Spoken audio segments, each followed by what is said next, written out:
거의 종착역까지 왔습니다. 네, 주기도문의 마지막 강구까지 왔는데요. 저는 모태 신앙이 아니어서 처음 전도를 받고 신앙을 갖기 시작을 하면서 교회 안에서 찬양을 하는 것, 그리고 두 번째 교회 안에서 기도하는 것, 그리고 교회 안에서 말씀을 듣고 이해하는 것, 이 모든 것들이 굉장히 신기했어요. 신기하고 특별히 저는 개인적으로 자존감이 그렇게 높지가 않습니다. 그래서 항상 약간 열등의식 이런 부분들이 있다 보니까 이게 저하고 상대가 되거나 같이 있는 대상으로부터 항상 좀 이렇게 나는 왜 갖지 못했을까? 나는 왜 좀 부족할까? 항상 이런 부분들로 많이 위축되기도 했던 그런 모습이어서 이 신앙생활을 시작을 할 때도 동일한 그런 마음이 있었던 것 같아요. 교회에 처음 왔는데 당연히 처음 오니까 기도를 할 줄 알겠어요? 말씀을 이해하겠어요? 또 찬송가가 600 몇 장이나, 그 당시에는 이제 500 몇 장이었지만 600 몇 장이나 되는 거를 이렇게 몇 장 부르겠습니다. 그러면 딱 펼치면 전혀 새롭게 배우려고 하지 않아도 다들 너무 잘 부르는 거예요. 와, 정말 그럼 이 600 몇 장을 지금 다 한단 말이야? 찬송가를? 이렇게까지 생각을 했던 적이 있습니다. 그래서 나도 찬송가의 이 모든 곡들을 그냥 몇 장 그러면 그냥 탁 펼쳐서, 아니 어떤 사람은 찬송가를 펼치지도 않고 그냥 가사를 줄줄줄 외면서 찬송가를 부르는 이들도 있더라고요. 그래서 그런 모습이 너무 부러웠어요. 사실은 찬송을 하는 것, 또 기도할 때도 어떻게 저렇게 유창하게 이렇게 막 기도를 할 수 있을까? 기도하는 모습을 봐서도 너무 부럽고, 나도 어떻게 하면 저렇게 기도할 수 있을까? 막 이런 부러움들 뿐만 아니라 성경을 봐도 이게 글자인지 이게 뭔지 도대체 내용을 이해를 못 하겠는데, 다들 설교 말씀을 들으면 고개를 끄덕끄덕 하시는 거예요. 다 이해하시는 거고, 이런 모든 것들이 너무 부러웠습니다. 그래서 인간적인 마음에 가장 먼저는 성경책부터 가서 그냥 이 고등학생 때 그 입시생인데도 불구하고 하루에 1시간 반, 2시간씩을 아예 그냥 성경을 그냥 그때는 막 성경이 재밌다 이것보다는 나도 좀 알아야 되겠어 이런 마음 때문에 성경을 막 1시간, 2시간씩 막 읽었던 것 같아요. 또 기도는, 성경은 그래도 읽는 거니까 그냥 읽으면 되잖아요. 근데 이 기도는 누가 가르쳐 주지도 않아. 누가 어떻게 해야 되는지 가르쳐 주지도 않고 그냥 해. 그런데 어떻게 하는지 모르겠어. 배우고는 싶어. 근데 어떻게 해야 되는지 모르겠어. 그런 마음들 때문에 참 많이 답답했던 적이 있었던 것 같습니다. 이제 한 번은 청소년 수련회에 붙잡혀서 수련회에 끌려갔던 적이 있는데요. 매번 이렇게 그 집회를 하고 난 이후에 저녁 때가 되어지면 기도의 시간이 있잖아요. 그죠? 기도의 시간. 저는 아주 굉장히 겁이 났습니다. 왜 그러냐 하면 말씀드렸던 것처럼 기도하는 방법도 몰라. 그런데 붙잡혀 왔어. 근데 지금 무슨 시간? 기도하는 시간이에요. 와, 제 또래에 있는 우리 남학생, 여학생 관계없이 그때 다 마룻바닥이었는데 기도 시작하겠습니다 그랬는데 그냥 막 울고 난리가 났어요. 막 소리를 지르고 손을 들고 눈물 콧물 흘리고 바닥을 막 치고 막 이렇게 하는데 제가 너무 깜짝 놀랄 감격을 받잖아요. 기존에 그냥 그렇게 고분고분하던 친구들이 기도 시간이 됐는데 완전히 이 사람이 바뀌었어. 이게 어떻게 된 건지 이게 이 속에 이런 마음들이 있었나 싶을 정도로 깜짝 놀라서 탈출을 했습니다. 저는 그 집회 장소를 탈출을 해서 담벼락 밑에 가가지고 아이고 어떡하나 내가 지금 여기 집으로 가야 되나 말아야 되나 굉장히 고민을 많이 했던 그런 경험이 있습니다. 기도.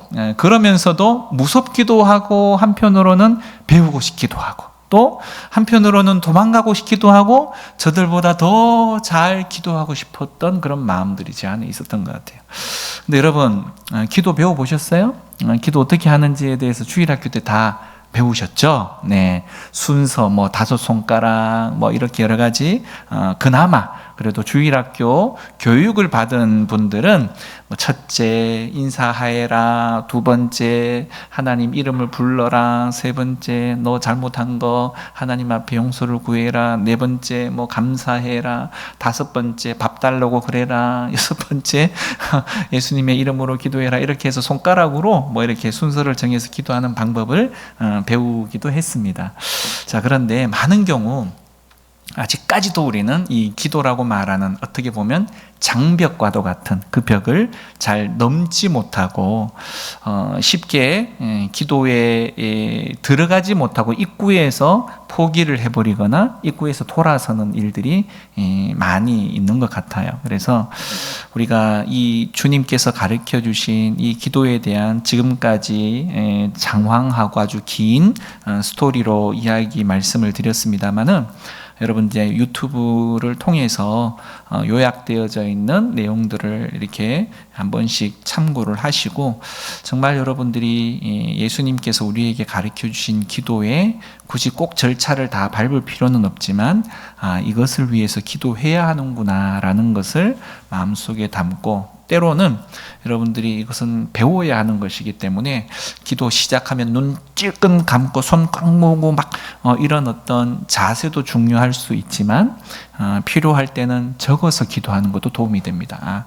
내가 어떤 식으로 기도를 해야 할 것이다 라고 적어서 기도해 보는 방법도 매우 좋은 방법이라 생각이 들기에 기도도 배워야 하는 것이다. 그냥 아무렇게나 하는 것이 아니다라는 것을 이 주기도문에 우리 말씀을 계속 상고하는 중에 여러분들이 좀 잘 참고하셨으면 좋겠습니다.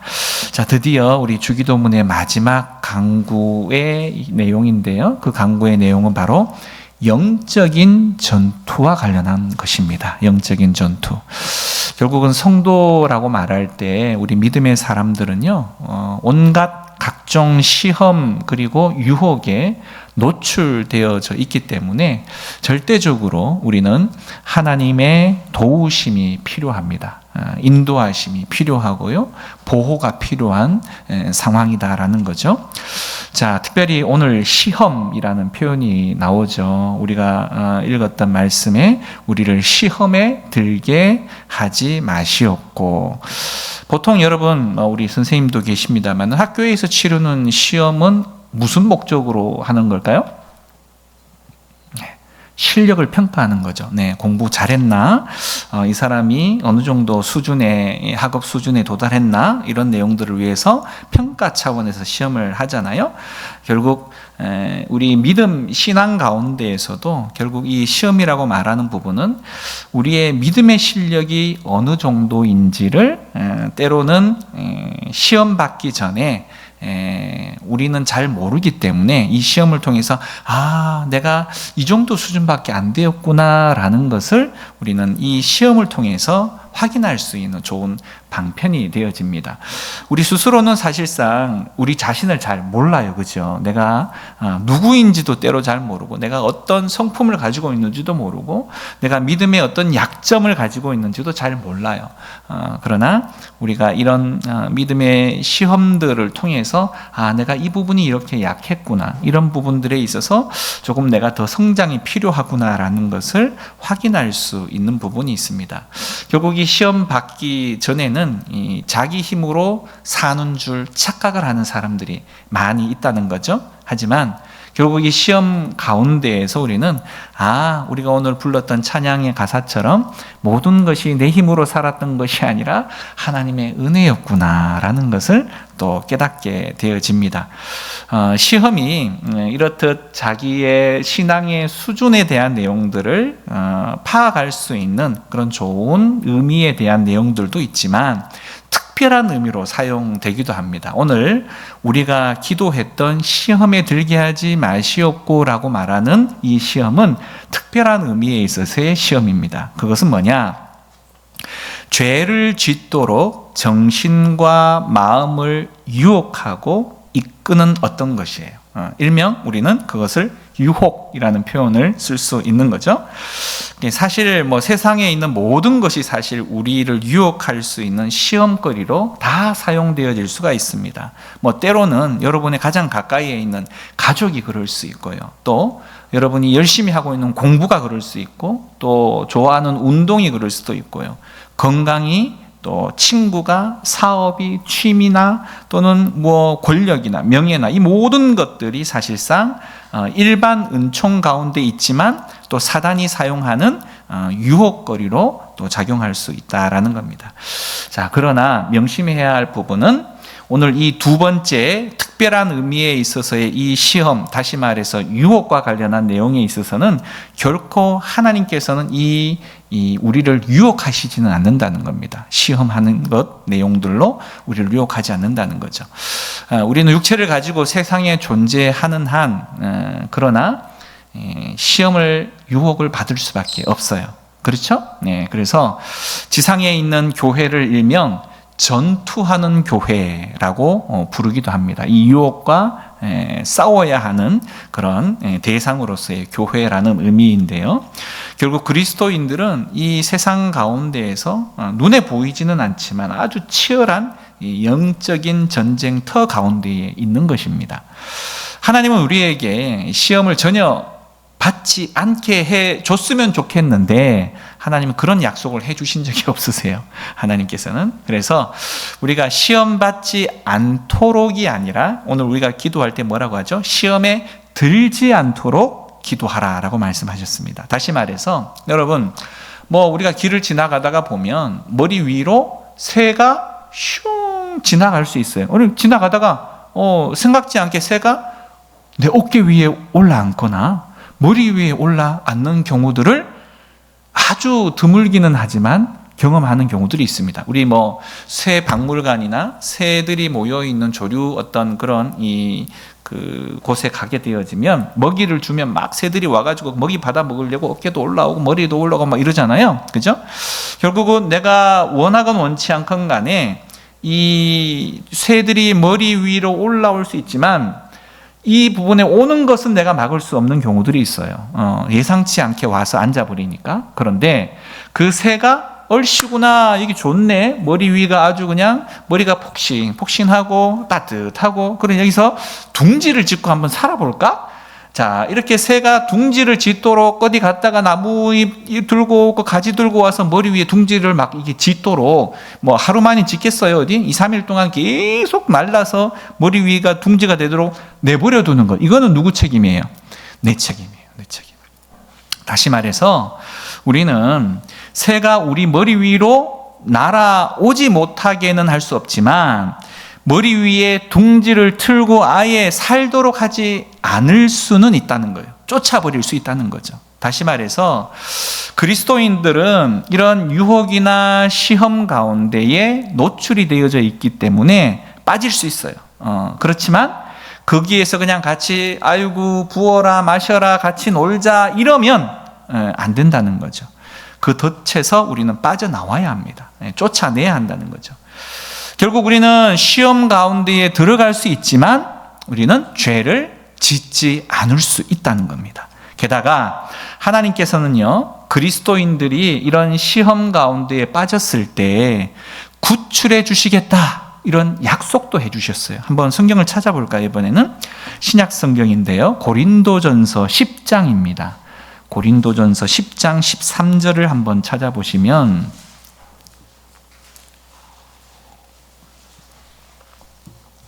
우리가 이 시험이라고 말할 때 가끔 하나님이 또 사단 마귀가 너무 내가 생각지도 않는, 감당할 수도 없는 그런 너무 큰 시험을 가져다 주면 우리는 어떡하지? 이런 걱정이 있을 수 있는데요. 고린도전서 10장 13절 보면 같이 한번 읽어볼까요? 10장 13절 시작. 사람이 감당할 시험 밖에는 너희가 당한 것이 없나니 오직 하나님은 미쁘사 너희가 감당하지 못할 시험 당함을 허락하지 아니하시고 시험 당할 즈음에 또한 피할 길을 내사 너희로 능히 감당하게 하시느니라. 아멘. 얼마나 우리에게 안심이 되는 말씀인가요? 그죠? 약속이죠? 자, 먼저는 하나님께서 우리가 어찌되었건 시험을 감당할 수 있는 수준에 대한 내용들로만 허락을 해주신다는 거예요. 예, 하나님이 시험하겠다는 게 아니라 시험이 올 때 그 정도까지만 해라 라고 하나님이 허락을 한다는 겁니다. 그래서 우리가 생각하기에는 이거 내가 벅찬데? 아니요. 우리가 할 수 있는, 감당할 수 있는 시험이라는 거예요. 또 그럼에도 불구하고 우리는 좀 약한 마음들이 있을 수 있어요. 그죠? 또 연약한 상황이 있을 수 있어요. 네, 컨디션에 따라서 도저히 그거 안 될 것 같아요. 힘들어요. 어떡하죠? 이럴 때 하나님께서는 또 피할 길까지 내어주셔서 충분히 감당할 수 있는데 아직 마음이 약하구나 해서 우리를 빼주신다는 겁니다. 그 시험의 현장 가운데에서. 자, 그렇다면 이렇듯 우리를 시험에 빠지게 만드는 것들이 분명히 있겠죠. 뭘까요? 우리를 시험에 빠지게 하는 것들.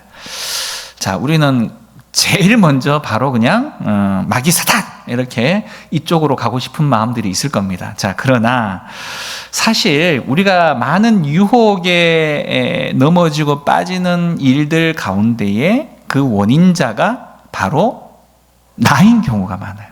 그죠? 여러분 다 시인하실 겁니다.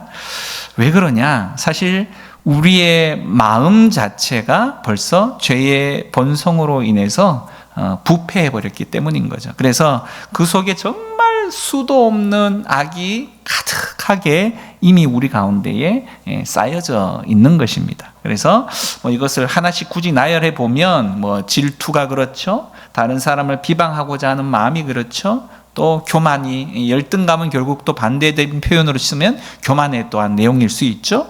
탐욕이고 도둑질이고 음란이고 살인이고 속임수고 이런 수없는 이런 우리 안에 마음속에 있는 죄의 모습들이 있다는 겁니다. 자, 결국 이 마음들이 그냥 저 밑바닥에 가만히 그냥 계셔주면 좋겠는데 수시로 뾰족뾰족 우리 안에서 튀어나와서 우리를 사람 사이의 관계 안에서 상황 가운데에서 죄를 짓게 만드는 일들이 많더라라는 겁니다. 이게 흔히들 우리는 본능이라는 표현을 쓰기도 하죠. 결국 우리는 이런 수많은 죄의 본능들과 끊임없이 영적인 싸움을 한다는 겁니다. 여러분, 그 싸움에서 오늘 승리하셨나요? 이번 주 승리하셨나요? 네, 쉽지 않죠. 예. 내가 한번 싸워서 이겨버리라 소리를 질러도 사실상 우리의 연약함들이 하다 보면 쉽게 승리만을 외치기가 어렵습니다. 결국 이 싸움에서 우리가 완전히 승리할 수 있는 길은 오직 예수님의 도우심을 받는 방법이고, 특별히 또한 내가 할 수 있다라는 이 내 자신에 대한 자신감을 버릴 때 비로소 가능합니다. 자기를 부인하는 거죠. 네. 자, 또 우리를 죄짓게 하는 내용들이 또 있습니다. 뭘까요? 이번엔 조금 범위를 내 안에서 좀 나와서 이 세상으로 좀 가봤으면 좋겠네요. 결국은 이 시험을 빠지게 만드는 내용들이 바로 이 세상이 그렇습니다. 세상의 가치관, 세상의 유행, 그리고 사고방식, 행동 양식, 그리스도인들에게 끊임없이 유혹거리로 작용하기도 하죠. 하나님을 알지 못했던 가나안 사람들의 문화는 사실상 이 출애굽의 40년 광야 생활을 마치고 그곳에 정착해서 살아가던 이스라엘 사람들에게 끊임없이 시험거리로 그들을 유혹하게 되었습니다. 결국 이스라엘 백성들 어떻게 됐죠? 하나님의 약속을 받아서 갔던 그 땅, 약속의 땅 가나안에 들어가서 죄를 짓고 나라가 쪼개지는, 그리고 종살이를 하게 되어지는 침략을 받을 수밖에 없게 되어졌죠. 결국 그들이 그 결과까지 가게 되어진 원인이 뭐였습니까? 가나안 사람들이 섬겼던 수많은 우상들을 그대로 답습을 해서 그들도 하나님을 저버리고 그 우상들을 수용을 해버린 거죠. 저는 처음에 이렇게 수많은 하나님의 기적을 봤던 이스라엘 백성들이 어떻게 하나님을 버리고 그 우상들을 취해서 우상 앞에 절할 수 있었을까? 이 부분이 굉장히 큰 고민이었어요. 그런데 사실은요, 이들은 하나님을 버린 적이 없었습니다. 이스라엘 백성들은. 무슨 말씀인지 아세요? 네. 이들은요, 하나님을 이전처럼 섬겼어요. 예배했어요. 그런데 함께 우상도 섬겼어요. 겸하여 섬겼다는 거예요. 돈도 필요하고 하나님도 필요하고 성공도 필요하고 하나님도 필요하고 아들도 필요하고 하나님도 필요하고 아내도 필요하고 하나님도 필요하고, 네. 결국은 정착해서 사는 삶 가운데에 여러 가지 필요들을 채우기 위해서 더 많은 신들이 그들에게 필요했던 겁니다. 하나님 외에. 예. 그들이 가나안에 섬겼던 신들은 엄청나게 많은 종류의 신들이 있었고, 특별히 그 신들 가운데에는 풍요를 가져다주는 신들, 또 자녀를 그냥 쑥쑥 낳게 만드는 신들, 이런 신들이 있었다는 거예요. 그러니 이스라엘 백성들은 하나님, 네, 하나님, 저 절대 하나님에 대한 신뢰, 믿음 저버리지 않겠습니다. 그런데 지금 아들이 필요하거든요. 네, 저기 가서 몰래에게 가서 잠깐 절 좀 하고 올게요. 이렇게 되는 거예요. 우리는 어떻습니까, 여러분? 우리의 믿음은 이 이스라엘 백성들이 가나안 정착 생활을 하면서 가졌던 믿음하고 어떻게 다를 수 있습니까? 이 세상의 방식, 이 세상의 가치관, 이 세상의 문화, 이 세상이 요구하는 것을 따라서 그것을 취하려고 하다 보니까 에이, 목사님은 교회 안에서만 계셔가지고 세상 물정을 몰라서 그래요. 지금 돈이 얼마나 필요한데요. 지금요, 저기 이스라엘하고 미국하고 지금 저기 이란하고 전쟁이 나가서 지금 기름값이 팍팍 오르고 지금 뭐가 어쩌고 저쩌고 해서 하루하루가 어떻게 되는지 아세요? 네. 그러면 그냥 눈이 바짝바짝 하고 세상의 계산법을 가져다 댈 수밖에 없다는 거죠. 네. 요동치는 겁니다. 요동치는 거예요. 하나님만 믿고 앉아 있을 수가 없다는 이야기를 하는 거죠. 그러면 결국 내가 취해야 하는 방식이 눈에 띄게 되고 다른 사람들이 어떻게 해야 되는지 살펴보게 되어지고 또 그들이 하는 대로 따라가게 되어질 수밖에 없는 부분들이 생겨난다는 겁니다. 교회는 그래서요, 언제나 이 세속화라고 말하는 세상과의 전쟁을 끊임없이 하고 있는 중입니다. 직장이 그렇고요, 학교가 그렇고요, 결혼이 그렇고요. 아주 많은 것들을 이 세상의 가치관, 방식을 따라서 세상은 해야 된다라고 주장을 합니다. 교회 너무 고리타분해. 성경 그게 지금 언제적 이야기야. 지금 이 결혼을 하려면 이렇게 해야 돼. 직장을 가지려면 이렇게 해야 돼. 네. 주일이 뭐냐? 주일날도 지금 일해야 돼. 지금 하루에 지금 얼마나 지금 금액이 차이가 나는지 알아? 주일 문 닫으면 장사 망할 수 있어. 우리는 그 두려움 때문에 문을 못 닫아요. 주일을 못 지켜요. 그 이유 때문에 우리는 여러 가지 하나님과의 줄다리기를 할 수밖에 없는 상황이 벌어지고 맙니다. 세상은요, 시대마다, 지금만 그랬을까요? 이 성경의 시대의 수많은 역사들은 끊임없이 그들만의 유행을 만들어내요. 그들만의 가치를 만들어냅니다. 성경과 반하는 가치관이죠. 그래서 그리스도인들이 계속해서 거기에 동참하도록 유혹의 손길을 끊임없이 내민다는 겁니다. 네. 이런 면에서 사실 그리스도인들의 영적 싸움이라는 것은요, 결국 세상의 가치관이고 세상의 사고방식이고 유행과의 싸움이라고 말할 수 있을 겁니다. 자, 여러분이 좋아하는 세 번째 우리를 시험에 빠지게 만드는 것, 사탄이죠. 결국 우리를 시험에 빠뜨리는 사실상 이 모든 근원이 결국 이 악한 마귀요 사탄인 겁니다. 그래서 주기도문의 마지막 이 강구이자 여섯 번째 강구가 바로 이 악한 자, 사탄 그리고 마귀로부터의 구원을 구하는 기도이기도 합니다. 자, 여러분, 제가 사탄, 마귀 이래도 여러분 별로 놀라지 않죠? 네, 놀라지 않죠? 왜 그럴까요? 왜 이렇게 됐을까요? 우리 초대교회 때나 신앙을 처음 접하는 사람들에게 있어서는 이 사탄 마귀의 이 단어의 등장은 아주 오싹하게 만드는 그런 소재였어요. 그런데 지금 현대인들에게는 사탄, 마귀?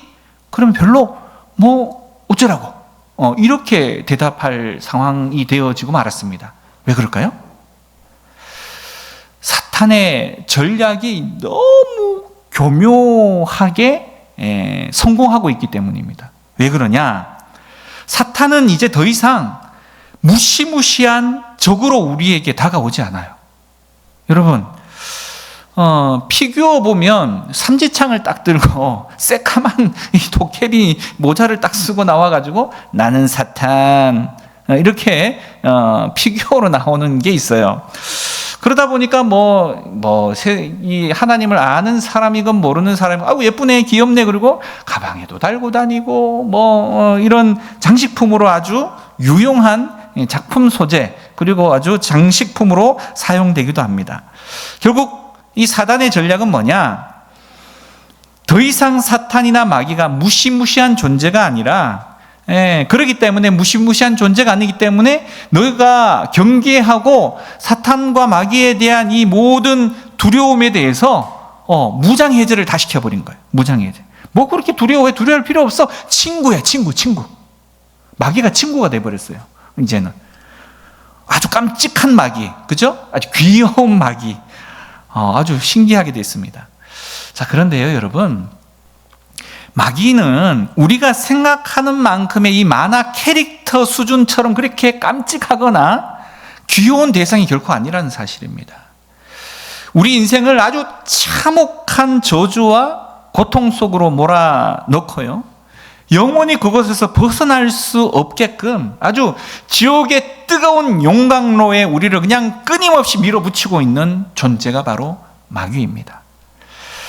이 마귀를 제대로 우리가 안다면 그렇게 쉽게 마귀를 생각할 일이 아닌 거라고 생각하거든요. 또 그 우리의 모든 경계 대상의 1호를 이 마귀라고 말하는, 이 사단이라고 말하는 대상에서 다른 어떤 대상으로 넘기지 않게 되어질 겁니다. 자, 이 마귀의 사단의 방법이 뭘까요? 아까 말씀을 드렸죠. 마귀는 어느 날 갑자기 와가지고 우리를 헤집고 들어오는 게 아닙니다. 마귀는요, 이미 우리 안에 이미 가지고 있는 죄의 모습, 우리 마음 안에 가장 큰 죄의 어떤 공간이 어떤 공간이냐면 바로 욕심입니다. 욕심. 이 욕심의 공간을 자꾸 부채질해요. 자꾸 부추깁니다. 그래서 그 욕심들로 인해서 죄를 짓게 만드는 거죠. 우리 안에 철이 있으면 자석을 갖다 대면 평상시엔 잘 모르는데 자석이 오면 철이 그냥 막 움직이죠. 마찬가지로 마귀는 마냥 자석처럼 아주 강력한 자석처럼 우리에게 다가오면 우리 안에 있었던 그동안에는 잘 느끼지 못했고 그동안에는 잘 작동하지 않았던 것 같은 그런 욕심의 철이 그 자석에게 마구 끌려갑니다. 마구. 가룟 유다를 시험할 때 여러분 기억나시죠? 큰 돈일 수는 있어요. 그러나 내가 가장 사랑하는 스승을 돈에 팔아버린다? 그에게 갑자기 찾아든 욕심이라는 거죠. 또 우리 스스로를 한번 봐도 그렇습니다. 우리가 지은 수많은 죄의 대부분의 모습은 어디서부터 왔을까요? 그 욕심에서부터 온 거죠. 남들보다 좀 더 잘나 보이려고 관계 안에서도 그런 욕심이 우리를 자꾸 부추기다 보니까 때로는 거짓말도 하게 되고요. 때로는 과장도 하게 되고요. 질투도 하게 되고요. 갈등도 일어나게 되어집니다. 결국 우리 인간은 대부분 사단이 우리의 욕심을 부추길 때 얼씨구나 좋다고 반응을 해버리는 경우들이 대부분이라는 거죠. 하지만 예수님은 좀 달랐습니다. 사단이 천하만국과 그 영광의 소유권에 대한 욕심을 마구 자극을 할 때 예수님은 과감히 하나님의 말씀을 통해서 그 사단을 물리치셨습니다.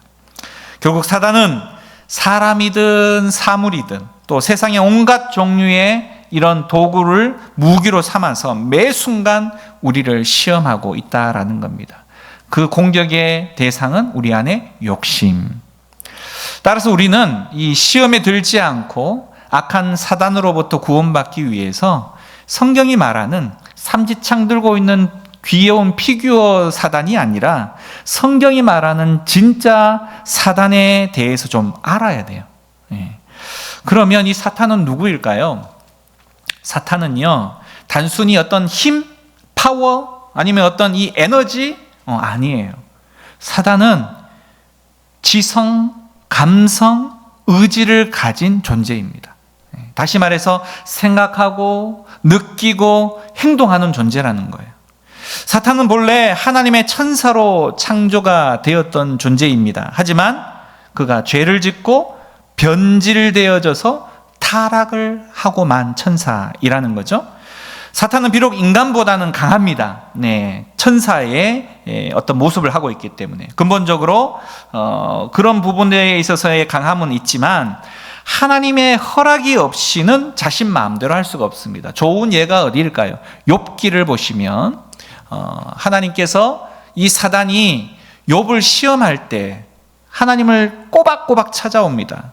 이렇게 할까요? 저렇게 해도 됩니까? 하나님이 그때마다 범주를 정해주죠. 결국 사탄은 자기 마음대로 사람을 이랬다 저랬다 할 수는 없어요. 반드시 하나님의 허락을 맡아야 하는 그런 상황입니다. 결국 사탄의 자유법인은 하나님의 주권에 의해서 제한을 받는다라는 사실이고요. 또 사탄은 무한하신 하나님에 비해서는 비교도 되지 않을 만큼 아주 작은 그런 존재이지만 말씀드렸던 것처럼 범죄한 인간에 대해서는 비교할 수 없을 만큼 또 큰 능력을 가진 이 왕처럼 군림을 해서 성경에도 표현되어져 있지만 세상 나라의 통치자 그리고 지배자 이렇게 불려지기도 합니다. 공중의 권세 잡은 자 이런 성경의 표현도 있죠. 또 이 사탄은요 군대 조직처럼 이런 체계를 가지고 있어요. 그래서 그가 거느리고 있는 조직이 있습니다. 조직 무슨 보스처럼 조직이 있습니다. 그래서 사도 바울이 말하는 이 통치자들, 권세들, 이 어둠의 세상 주관자들, 하늘에 있는 악의 영들, 이런 표현들은 모두가 사탄의 부하들인 타락한 천사들의 조직과 질서를 말하는 것입니다. 결국 사탄의 부하들이 있다라는 거죠. 사탄의 부하들이. 결국 사탄은 교회를 대적할 때 이 자신의 부하들인 또 다른 타락한 천사들 또는 이 귀신들을 통해서 일을 하게 됩니다. 여러분, 귀신 그러면 아주 우리나라 어떤 여러 가지 몽달 귀신, 무슨 귀신 이렇게 막 머릿속에 많이 생각을 하게 되어지기는 하는데 굉장히 우리가 성경이 말하는 귀신하고 우리 그 토속 신앙 속에 있는 그런 귀신하고 혼용을 해서 생각하는 경우들이 많은데요. 성경에서 말하는 이 귀신은 다릅니다. 우리가 알고 있는 것과. 그래서 그 부분을 좀 구분할 필요가 있고요. 결국 우리가 알고 있는 귀신은 어떤 존재라고 생각을 하죠? 사람이 죽으면 귀신이 되어서 막 구천을 떠다닌다. 사람 세상에 와가지고 괴롭히기도 하고 막 그렇게 한다는 그런 생각들을 많이 하잖아요. 하지만 이것은 이교적인 그런 미신에 해당하는 부분이고요. 이 성경에서 말하는 것은 이 사람의 영혼에 대해서 어떻게 표현을 하냐면 사람이 죽으면 그냥 여기서 공중에서 붕붕 떠다니고 이런 것이 아니라 죽은 즉시 바로 구원받은 사람은 낙원으로, 구원받지 못한 사람은 음부로 들어가게 되어진다라고 성경은 말하고 있어요. 그래서 죽은 사람이 귀신이다? 아니요. 죽은 사람이 귀신이 아니라 애초부터 귀신이었어요. 애초부터 귀신. 결국 악은 천사의 타락에서 비롯되었다라고 말씀을 드렸는데요. 이 부분에 대한 내용들도 한번 성경을 한번 찾아봤으면 좋겠습니다. 이사야 14장 12절. 자, 구약 성경 이사야서 14장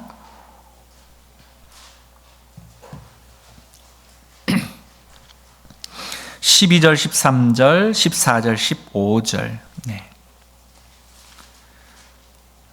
자, 이사야 14장 12절부터 15절인데요. 자, 같이 읽어볼까요? 시작. 너 아침의 아들 계명성이여 어찌 그리 하늘에서 떨어졌으며 너 열국을 엎은 자여 어찌 그리 땅에 찍혔는고 네가 네 마음에 이르기를 내가 하늘에 올라 하나님의 뭇별 위에 내 자리를 높이리라. 내가 북극 지폐의 산 위에 앉으리라. 가장 높은 구름에 올라가 지극히 높은 이와 같아지리라 하는도다. 그러나 이제 내가 수월 곧 구덩이 맨 밑에 떨어짐을 당하리로다. 아멘. 자, 우리가 뭐 영화를 보면 나오는 루시퍼 나오죠? 예. 바로 이 루시퍼가 여기 나오는 계명성입니다. 계명성. 결국 사탄이라는 뜻인 거죠. 결국 루시퍼와 함께 타락한 천사들이 바로 범죄한 천사들이라는 겁니다. 결국 이 사탄이 왜 이렇게 범죄하게 됐냐, 천사였는데 오늘 여기에 읽어보면 내 자리를 높이리라, 그리고 가장 높은 구름에 올라가 지극히 높은 이 누굴까요? 하나님이죠. 하나님과 같아지리라, 이런 교만을 떨었다는 겁니다. 결국 이런 교만 때문에 사탄이 되고 말았다는 거죠. 근데 문제는 이 사탄이 타락을 할 때 천사들의 무리 가운데 약 3분의 1 정도가 함께 이 사탄의 그런 여러 가지 반란에 동조를 하게 되는 사건이 벌어집니다. 그러다 보니 인류의 시저요 이 대표인 아담은 이 사탄으로 인해서 또 죄를 짓고 타락을 해서 사탄의 종으로 전락을 하게 되고 결국 이 죄로 인해서 죽음의 형벌까지 받게 되어지는 아주 인류의 여러 가지 참혹상을 그대로 몰고 오게 되어질 수밖에 없게 된 거죠. 자, 그러나 이것으로 게임이 끝났냐? 아니요. 은혜로우신 하나님께서 인간에게 구원을 계획하신 거죠. 구원을 계획하셨습니다. 그래서 사탄의 종노릇 하고 있는 우리 모든 인류들을 바로 하나님의 백성으로 다시금 새로 변화시키게 하시기 위해서 그 플랜을 짜셨는데 그 주체가 누구냐? 실행자가 누구냐? 아들 예수님이셨다라는 겁니다. 그분이 이 땅에 오신 목적은 결국 이 사탄의 권세를 무너뜨리고 사탄의 모든 부하처럼 종노릇하고 있는 수많은 사람들을 해방시키기 위해서 예수님이 이 땅에 오신 겁니다. 결국 사탄은 죄와 죽음으로 사람들을 굉장히 두려움 가운데 몰아넣고 공포스럽게 떨게 만들었고 그 공포를 통해서 사람들을 통치했습니다. 하지만 예수님께서 십자가에서 돌아가시고 또 부활하시는 것을 통해서 이 죽음조차도, 죽음의 공포와 두려움조차도 하나님의 아들은 이기시는구나, 사망 권세를 이기시는구나, 마귀 사탄이 가장 큰 무기로 사용했던 이 죽음을 이기셨구나. 자, 그러다 보니 이제 우리 모든 인생들은 주님을 믿음으로 인하여서 사탄의 권세, 그 죽음으로부터 해방될 수 있는 가능성을 보게 되어진 겁니다. 용서받을 길이 열렸고요, 죽음의 끝이 아니라 부활의 방편을 통해서 하나님의 나라로 우리가 갈 수 있다라는 소망이 생긴 거죠. 이것을 우리들에게 믿을 수 있게 하시기 위해서 예수님이 직접 그것을 행하신 거예요. 부활, 예수님의 부활. 그냥 말로 하셔도 되는데 인간들이 워낙 안 믿으니까 예수님이 직접 자신의 부활을 통해서 우리에게 내가 부활의 첫 열매다, 너희들도 이제 부활할 것이고 그렇게 되어지면 이 사망으로부터 완전히 구원을 받을 수 있다, 이렇게 우리에게 보여주신 거죠. 하지만 말씀을 드렸던 것처럼 우리가 잊지 말아야 할 아주 중요한 부분이 있습니다. 죄와 죽음과 사탄이 예수님이 이 땅에 오시는 것을 통해서 결정적으로는 패배하게 되어졌죠. 예수님이 승리하셨고 이 마귀 사탄은 패배했지만 완전히 사라진 것은 아닙니다. 그래서 아까 말씀을 드렸던 첩에 말씀드렸던 것처럼 이 땅에 있는, 지상에 있는 교회는 어떤 교회다? 전투하는 교회다라고 말씀을 드렸던 것처럼 이 모든 일의 완벽한 완성은 예수님이 다시 오시는 그날에 이루어질 것이고, 지금은 여전히 바로 그 사단의 세력과 승리가 되어진 게임이긴 하지만 전쟁은 계속해서 이루어지고 있다라는 사실입니다. 그러다 보니까 이 선고된 날짜가 있어요. 하나님 편에서 너 이제 언제가 되어지면 영원한 불못에 들어가게 될 거야. 그렇기 때문에 선고된 날짜가 있기 때문에 사단은 그 날짜가 다가오면 다가올수록 더 많은 사람들, 믿음의 사람들을 자기와 함께 바로 이 불못에 들어가기를 원하기 때문에 끊임없이 교회를 미혹하고 또 핍박하고 또 전도의 길을 막는 상황이 벌어지게 되어진 겁니다. 결국 우리 안에는 교회 가운데에서 벌어지는 여러 가지 분쟁의 사건들도 가만히 보면 이 사단이 우리 안에 자중질환을 일으키기 위해서 마음을 요동치게 만들기도 하고 괜히 사람을 미워하기도 만들기도 하고 별것 아닌 거 가지고 갈등을 만드는 일들 뿐만 아니라 요즘은 이단 사이비까지 활용을 해서 아주 광범위하게 교회를 공격하는 그런 일들이 있다라는 거죠.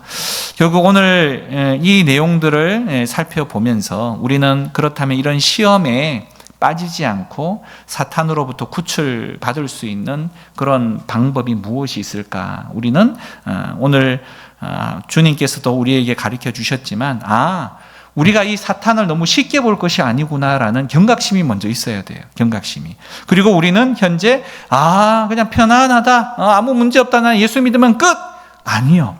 주님을 믿고 난 이후의 삶 가운데에서도 끊임없는 이 마귀 사단의 또 우리 안에 또 세상 가운데에 있는 이 영적인 전투의 현장 가운데에 우리가 있다라는 사실을 기억하면서 우리가 이 시험에 들지 않도록 우리가 날마다 깨어서 있어야 한다라는 겁니다. 그리고 우리 스스로가 깨어있기 위한 방편이 필요한데요. 이 방편은 말씀을 드렸던 것처럼 하나님의 말씀이 바로 우리의 무기라는 사실을 잊지 말아야 합니다. 그래서 하나님의 말씀을 끊임없이 읽어야 되고요. 배워야 되고요. 이 말씀에 순종해서 하나님을 믿는 사람들이 이렇게 살아가는구나. 또 무장할 수 있구나. 사단 마귀가 함부로 우리를 공격하지 못하도록 무장할 수 있는 방편이 바로 하나님의 말씀이다라는 것이고요. 또 우리가 우리의 힘만으로는 되지 않다라는 것을 알기에 주님께서도 우리에게 기도하라고 말씀을 하셨습니다. 시험에 들지 않도록 깨어서 기도하라. 그래서 나태하지 말아야 합니다. 우리의 신앙 자체에 대한 내용들 자체가 끊임없이 기도하는 것을 통해서 하나님의 도우심을 구해야 하고요. 나를 지키시는 분이 있고 나의 백이 있다라는 사실을 의지하면서 우리는 담대하게 이 영적인 싸움 가운데 나아가야 한다라는 겁니다. 우리 어린 아이들에게 아무리 이 6.25 전쟁이 이렇게 참혹했다. 또 이 전쟁이라는 것은 너무너무 위험하다. 뉴스를 보여주고 이렇게 이야기를 해도 아이들 무서워하나요? 경험을 해보지 못했기 때문에 별로 그냥 자기 장난감 가지고 이런 놀기에 바쁘지 그런 전쟁의 참혹상이나 이런 거에 별로 관심이 없습니다. 교회도 마찬가지. 교회도 영적인 수준이 이 어린 아이면 영적인 이 전쟁에 대해서 아무리 이야기해 주어도 관심이 없어요. 관심이 없어. 내가 그냥 먹고 사는데 바쁘고 그게 뭐 그리 중요해. 내가 돈 버는 게 중요하고 성공하는 게 중요하지. 자, 이렇게 되어지고 맙니다. 잘 먹고 잘 입는 것에 관심 때문에 이런 영적인 부분에 대한 어떤 경각심이나 또 하나님의 도우심에 대한 간곡한 기도를 우리는 쉽게 하지 못하는 경우들이 생깁니다. 자, 그러나 신앙에 있어서 중요한 사실은 오늘 우리가 이 주기도문을 통해서 기도했던 것처럼 사단의 유혹에 넘어지지 않도록 그 공격에 맞서는 거룩함을 우리가 유지하는 것이 굉장히 중요합니다. 우리가 거룩하지 못하면 말씀 앞에 서기가 어려워요. 죄송해서 스스로의 이 죄책감 때문이라도. 그러다 보니 우리는 날마다 우리를 거룩함으로 만드는 일에 힘써야 할 거고요. 또 우리의 삶 자체가 끊임없는 영적인 전투의 장이다라는 사실을 기억하면서 이 싸움을 잘 싸우기 위해서 항상 말씀을 내가 또 기도를 항상 내가 가까이 해야 한다라는 사실을 잊지 말아야 합니다. 여러분의 약점은 무엇입니까? 그 약점을 사단이 제일 잘 안다는 사실을 기억하십시오. 여러분의 연약함이 무엇입니까? 그 연약함을 사단이 제일 잘 안다는 겁니다. 하나님도 잘 알지만 사단도 잘 알아요. 그래서 사단은 그 틈을 비집고 들어옵니다. 그 마음을 자석처럼 가지고 와서 우리 안에 그 연약함을 갖다 대어서 요동치게 만든다라는 사실이에요. 여러분 잘 관리하십시오. 그 연약함이 어느 날 갑자기 사라지진 않지만 하나님을 통해서 잘 관리가 되어져야 합니다. 불쑥불쑥 나오지 않도록 말씀을 통해서, 기도를 통해서 여러분들이 그것을 잘 변화시켜 가야 하고요. 또 하나님께서 기뻐하시는 모습의 거룩함을 잘 유지해야 함을 기억하셔서 이 사단의 공격으로부터 승리하는 우리 모두가 되기를 원합니다. 이 시간 함께 기도하기를 원합니다.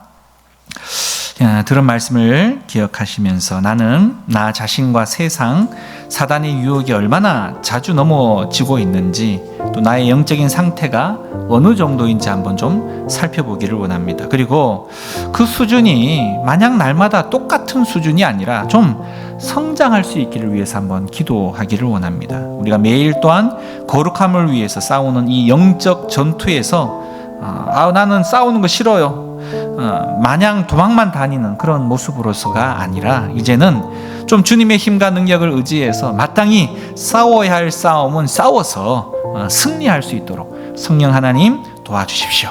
그래서 사단 마귀의 공격이 너무 쉽게 나에게 찾아오지 않도록 그렇게 우리를 무장시키게 하여 주옵소서. 함께 기도하며 나가도록 하겠습니다. 기도합니다.